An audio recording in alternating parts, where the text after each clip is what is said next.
You know what I'm here for. Back on top, punching the clock, clutching sanity. What's good, y'all? Welcome back. Today, I'm gonna go over my All-Star ballot for the 2022 NBA All-Star Game. Be sure to leave a like, subscribe if you're new. Don't know how long this video is gonna take because we're gonna definitely talk about each player that I have on my ballot and also the guys that I had to leave off, the snubs.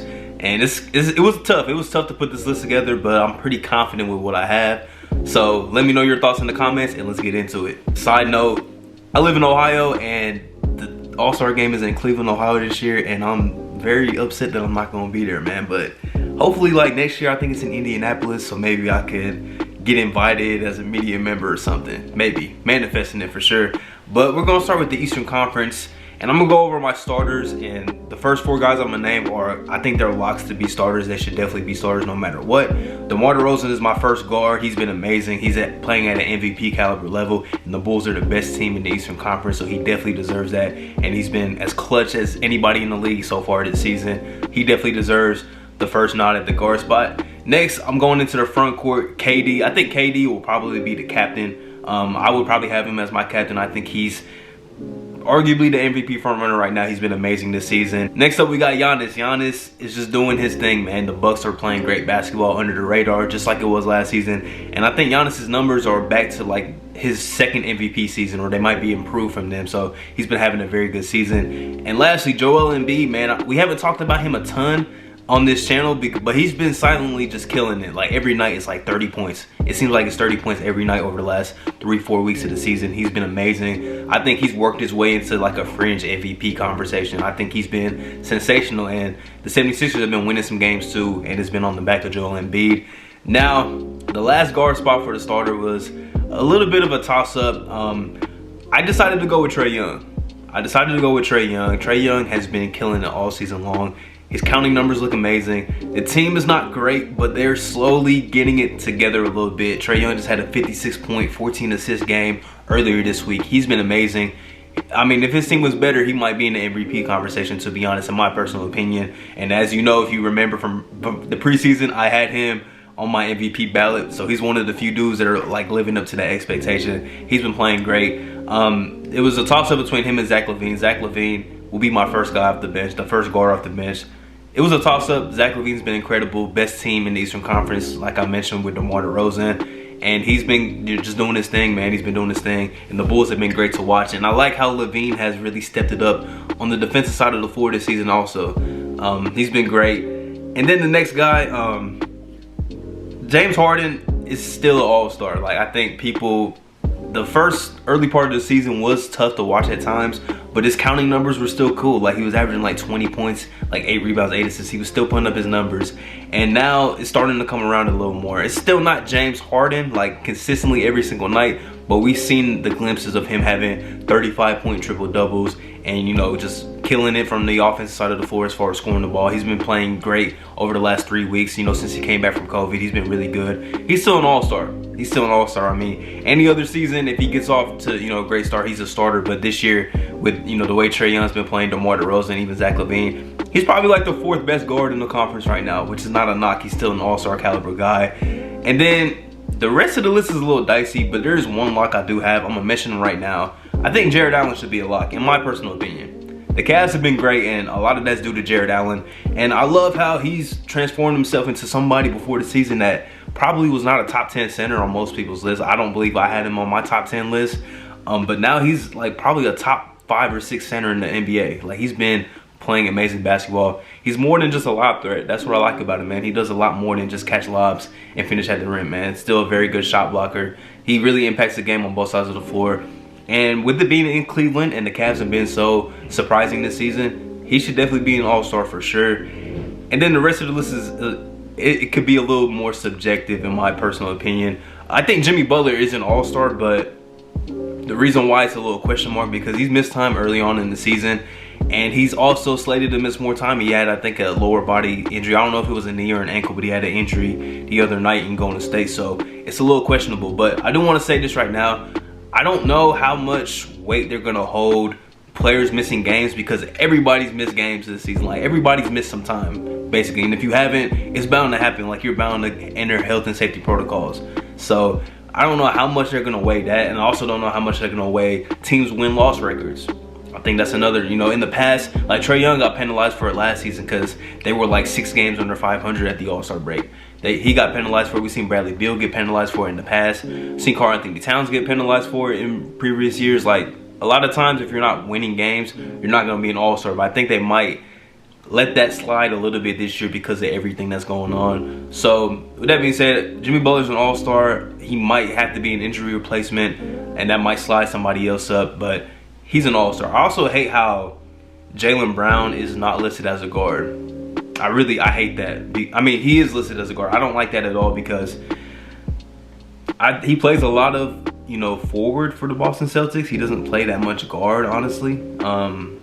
So the fact that he's not listed as a forward just kind of knocks him down, because my personal opinion, points per game and stuff aside, I don't know if he's averaging more than Jason Tatum this season, but he's averaging close to like 25 points per game. I think Jaylen Brown's having a better season than Jason Tatum, and I think he deserves the all-star nod from the Celtics over JT. Now JT's been playing a lot better recently, but I would take Jaylen Brown right now over Jason Tatum when it comes to all-stars. But the way the ballots are set up, and the fact Jaylen Brown is listed as a guard, that just knocks him down the pedestal for me. And the Celtics don't deserve 2 all-stars. They don't deserve 2 all-stars at all. So with that being said, Jason Tatum is the all-star for the Boston Celtics. He's still having a very good season. It's been much improved lately from, you know, a poor start that he had. He had a really good game last night against the Knicks, in which the Celtics lost, of course, but he's been good. He's been good, improving lately. It's just, I hate that Brown's not listed as a forward, because personally, I think he deserves a nod over Jason Tatum.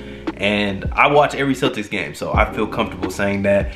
And the last 2 spots are the wild card spots. These can be guards, they can be forwards, big man, doesn't matter.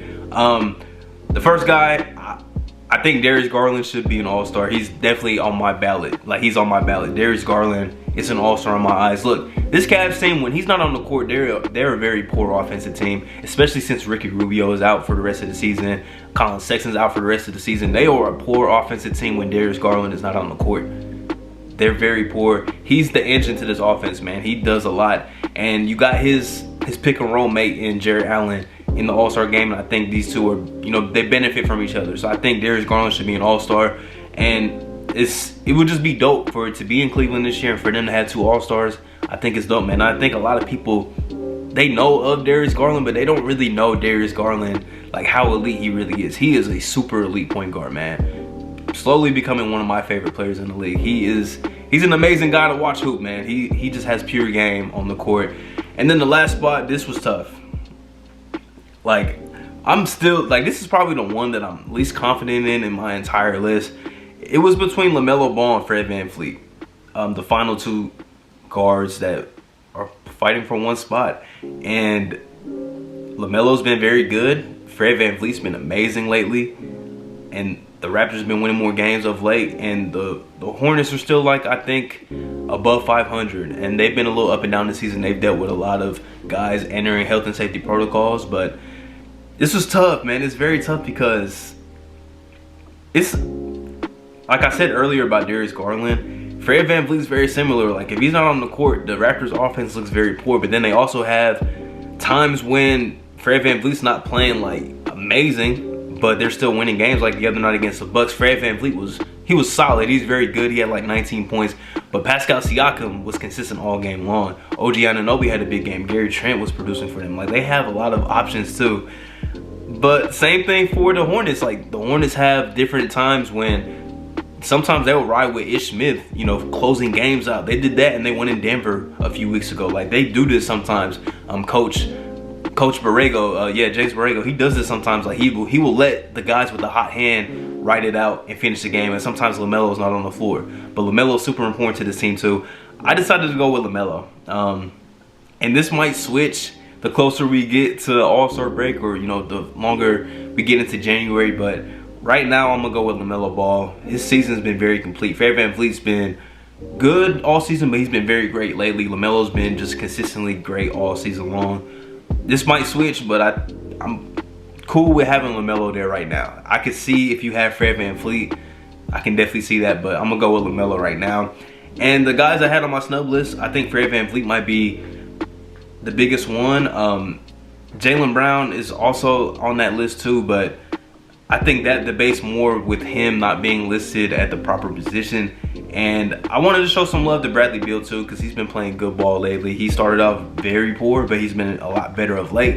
Bam would probably be in discussions, but he's missed so much time this season. And that's really it. I mean, like, Sabonis has been really good too, but the Pacers are bad. They're a very bad team. I want to show some love to Tyler Hero. He's putting up good numbers, but I think it's a little far-fetched for him to get an all-star appearance. But yeah, the East, I think the East was maybe a little more difficult than the West. We'll see if Jimmy Butler is there for All-Star Weekend, because, you know, we don't know the length of his injury. They still haven't really announced a timetable for it, so it's going to be interesting. If I'm not sure how injury replacements work. I think it's anybody that can fill that position. I don't think it has to be a front court player. Jimmy Butler isn't available. I think it can be a guard. So maybe we see Brown or Freddie VanVleet get, you know, bumped up to be an all-star.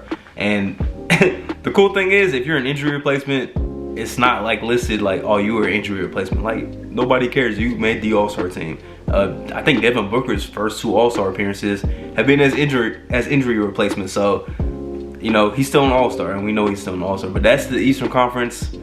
Let me know what you guys think in the comments, and let's move on to the West. The West was more kind of straightforward, but at the same time, it's not. It was kind of difficult just finding guys that maybe deserve to be all-stars this year.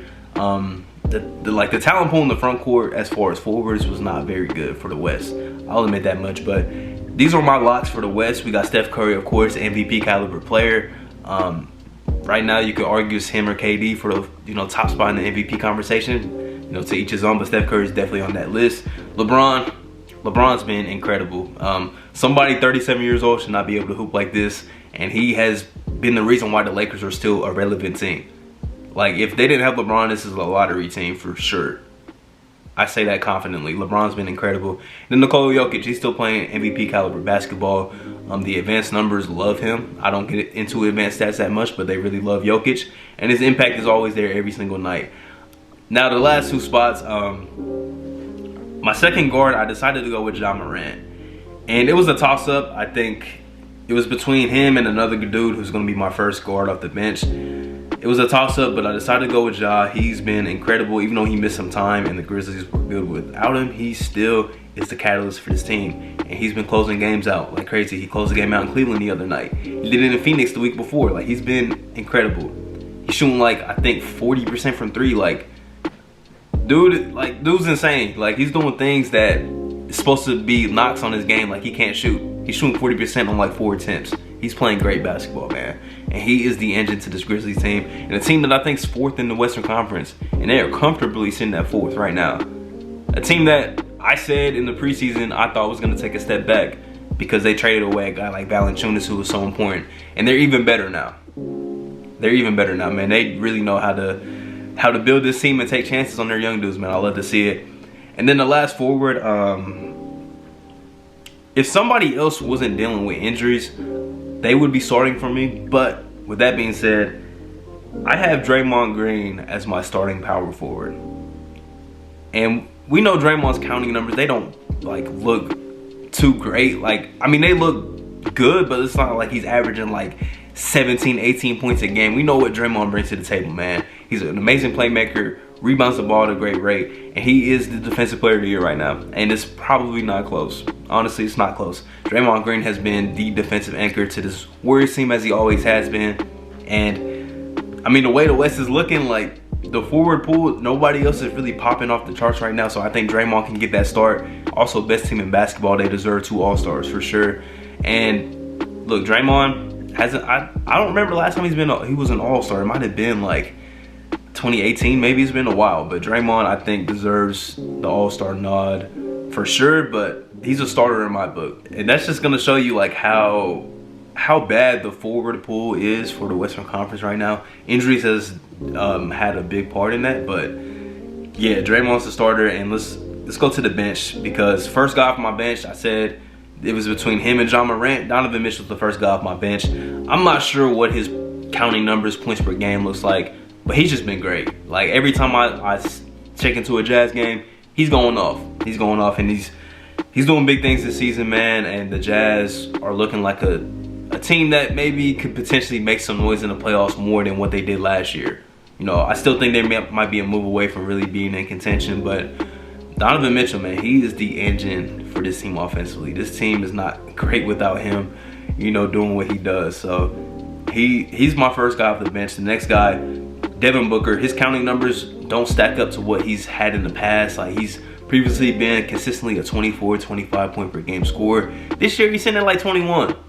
And the Suns are the second best team in the league. And he's shooting like 40% from three, like 41% from three, career high. Somebody that was always known as a good shooter, but was just never a good percentage shooter. Like, he was always shooting like 35, 36, like league average. Everybody knew Devin Booker was a better jump shooter. I think his mid-range percentage is down a little bit, but I'm sure that'll go up because he's the book. He's a bucket getter, and he's one of the best closers in the league. He definitely deserves an all-star nod. I expect his game to even take a new height. And this season, he's not going to be a replacement player. That's what I love the most. He won't be a replacement guy. He's going to be in there no matter what, and I love to see that. Now let's move to the front court guys off the bench. Somebody that might not even play in the All-Star weekend because I think he's slated to be out for a while, and that's Paul George. Yeah, Paul George is dealing with an injury right now, so he would be a starter if he hasn't missed so much time, but he's missed a decent amount of the season. He was great when he was playing, but missing time does kind of impact it a little bit, and I wouldn't want a starter guy to be, you know, have an asterisk as an injury replacement. So that's why I went with Draymond as the other starting forward. But PG, hopefully, if he's back, he's definitely an all-star. If not, it will bump somebody else up for sure. And then the next two guys in my front court are both centers. Rudy Gobert, I don't think we have to talk about his impact. Say what you want about him. If you love him, if you hate him, most people probably dislike him because it's just popular to dislike Rudy. I've had my thoughts about him in the postseason, but regular season wise, he is the anchor to this Utah Jazz team on the defensive side of the floor. Even his offensive game has looked a lot better this season. It seems like he's been a little more aggressive offensively, and he's like one of the best like screen assist players in the league. Like, when he sets screens, they score. Basically, when he sets screens, the Jazz are very efficient offensively. So he's, you know, always doing this thing. He's just very consistent, and he's an all-star for sure. And my next big is Karl-Anthony Towns. I was torn between him. I'm gonna just spoil it. Anthony Edwards did not make my ballot, but he was in my snubs. And I think what held me back from putting Ant in there is they have Ant listed as a 2 guard. When Ant plays a lot of 3, honestly, he plays a lot of 3 for the Timberwolves.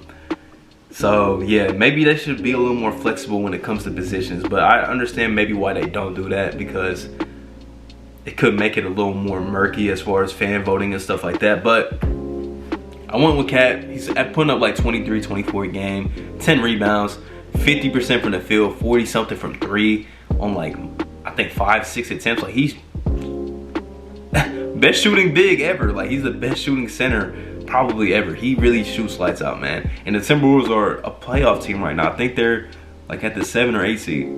So shout out to them. I'm impressed. I'm very impressed. Then my last two guys, I went with Chris Paul as my first wild card spot. He's not, his counting numbers are down. Sure, he's averaging like 10 assists a game, which I think still leads the league right now. Look, everybody knows Chris Paul's impact. I don't think it needs to be explained. I think he deserves it more than the guys that I left off for him. So I'm having Chris Paul as an all-star. If you don't like it, I don't know what to tell you. I can see maybe if you don't, though, because his counting numbers aren't amazing. But Chris Paul's an all-star in my book. And then the last guy, this last spot was not easy. It was not. Because I had to leave some guys off in order to give this guy the recognition I think he deserves. And I think a lot of people still aren't giving it to him, man. Dejounte Murray is an all-star. I made a video a few weeks ago saying this man's an all-star, and it still seems like the message has not gotten through. It seems like it still has not gone through. Dejounte Murray is an NBA all-star this season. He is an NBA all-star, man. Lock it in. I think it's like 18, 8, and 8. Maybe even closer to 9 assists. The Spurs are such a good team when he's on the floor, and when he's not, they're not a good team. Like, he really does so much for the Spurs team, man. Like, when he missed a few games because he was in health and safety protocols, they was losing game after game. I think he only missed like 2 or 3 games, but I think they lost every game he missed. Every game he missed. I watched him torch the Boston Celtics 2 times this season. Like just have his way with the Celtics twice this season, and he's done it with multiple teams. He's done it with the Lakers. Like, he's really had his way with teams this season, man. And I could see maybe why you would not have him on your ballot, because there are some guys that I left off. Obviously, big names that I left off, but I think he deserves the recognition. The Spurs are like close to the play-in, and this is a team that was expected to not be even a play-in team. They were supposed to be a rebuilding situation. It's supposed to be a rebuilding situation, and Dejounte Murray has changed that. He's changed that. He's elevated his game to a new level. And I think some people that were big fans of him definitely knew what he was capable of. But now the NBA world, all NBA fans should be aware of how great of a player Dejounte Murray was. This is my pitch, man. Dejounte Murray needs to be an NBA All-Star this season. He needs to be an NBA All-Star. For sure, lock it in. He's my last guy to make my ballot. Obviously, I left big names off. Luka Doncic is not an All-Star to me this season. He's missed a lot of time. I know I said earlier on, I don't know how much I'm going to weigh that, but he has missed a lot of time. And even on the Mavs, or like the 5th seed right now, they're a couple games over 500. I can't do it. I can't have Luka as an All-Star right now when I feel like somebody like Dejounte Murray has been there all season long, and he's been producing to a team that really needs him in the big way. Like the Mavs were able to weather the storm when Luka was not on the floor. When he missed a bunch of time this season, they were able to weather the storm a little bit. Like, Porzingis has been very good. He's been very good, but I just couldn't have Luka on there, man. His counting numbers are always going to look good because he's such a good player. But honestly, Luka this has been a down year for him, man. If his numbers are down, but they still look great, that's cool. But I think everybody that's watching knows, like, Luka Doncic has not been himself this season. I don't think he deserves an All-Star nod, not over Dejounte Murray. And I say the same thing with Damian Lillard. Dame has been improved lately. He's out right now with an injury. I think it's the abdominal again, so that's kind of rough. But look, the Blazers started off poor, and they're still a very poor team, even though Dame has stepped it up. So maybe him playing bad early on in the season wouldn't have made much of a difference, but maybe it would have. Maybe it would have made a difference. But look, Dame's had a down year. He's had a down year. I think Dejounte Murray deserves it over him. I think Chris Paul deserves it over him. Personally, I mean, the Blazers are like the 13th team in the Western Conference. They're worse than the Sacramento Kings, and the Kings are bad. Like the Kings, you shouldn't be worse than the Kings when you're a team like the Blazers that actually have playoff hopes. So I can't have Dame on there. I'm a big fan of Dame, but I can't have him as an All-Star. I mentioned Anthony Edwards. It was tough leaving him off, but I don't think the Timberwolves deserve 2 guys.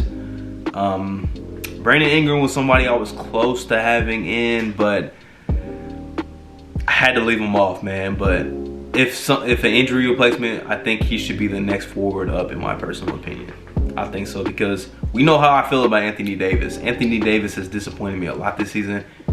Look, it might be like 23-10 for him on whatever efficiency.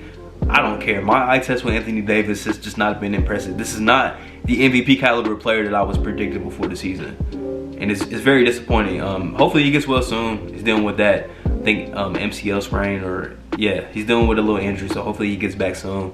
But not an All-Star in my book, and I don't honestly think the Lakers deserve 2 of them. But the way that the pool is in the Western Conference, they potentially could get 2 All-Stars. Who knows? But look, I'm confident in this one. Dejounte Murray, he's an All-Star. Book it. So yeah, that is my 2022 NBA All-Star ballot. This is never easy. It's never easy leaving guys off that are having good seasons still, and guys that are perennial All-Stars, but tough decisions got to get made, man, and I'm pretty confident with my list. Let me know what you think. Am I tripping for leaving off Luka and Dame and Anthony Davis? Am I tripping? I don't think I am, man. Dejounte Murray's an All-Star. Off season. Let's work. Hey, plotting my escape this game.